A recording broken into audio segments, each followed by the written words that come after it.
Hi, my name's Michael, and today I thought I would talk to you about The Savage Detectives by Roberto Bolaño, and this is translated by Natasha Wimmer. And I read this book with a group of BookTubers. I think there was about 8 of us, and out of the 8 of us, I know 3 of us were able to complete it. The rest DNF'd the book or just got distracted by other books and have yet to finish it. Out of the 3 that finished it, there was Adam from MementoMori who hated it, and obviously his opinion is wrong. And there was Lisa from Like Books who was glad that she read it and glad that she completed it, and I believe it left her thinking a lot about it. I really enjoyed The Savage Detectives, and I think it was a very interesting book to think about, and I think there's so much I don't know and so much that's happening in this book that I am yet to understand, and I think that's the beauty of the book. I think that's what makes this book interesting. This is a parody of Roberto Bolaño's life, and I think that's what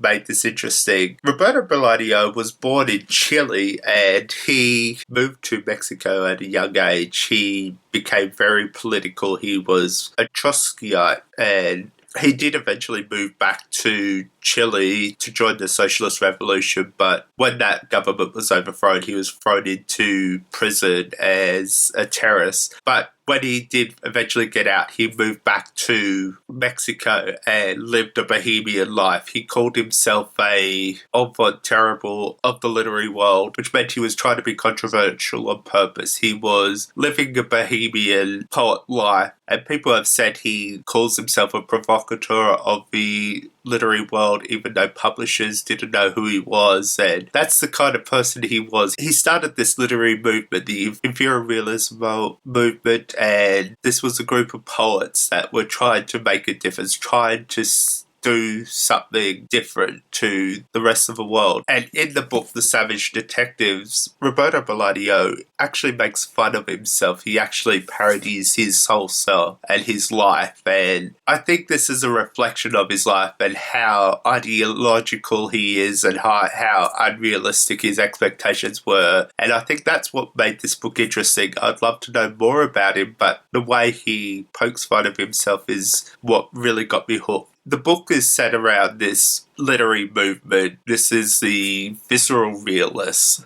and they're full of ideology and they're very left-wing minded, and they're poets trying to change the world. They're trying to create a literary magazine. They're trying to shake up things, but nothing's going anywhere. Nothing's happening. The first part of the book is centered around this young boy, Juan Garcia Madero, and he is what I would describe as a newbie booktuber. And I'm using this as a metaphor. It's like the person that's so excited to be part of this community, so wanting to be involved, jumping up and down, trying to get the attention, trying to do everything. And that's how I saw this character. He was really wanting to be recognized. He was really wanted to be taken seriously. He wanted to be part of the community, and he was really enthusiastic about everything. And that kind of sets up the story, and then it shifts into different perspectives. The first part kind of gives you an idea of the characters involved, and then when you get to the second part, you explore these characters in different ways and explore how ideology kind of fades and how they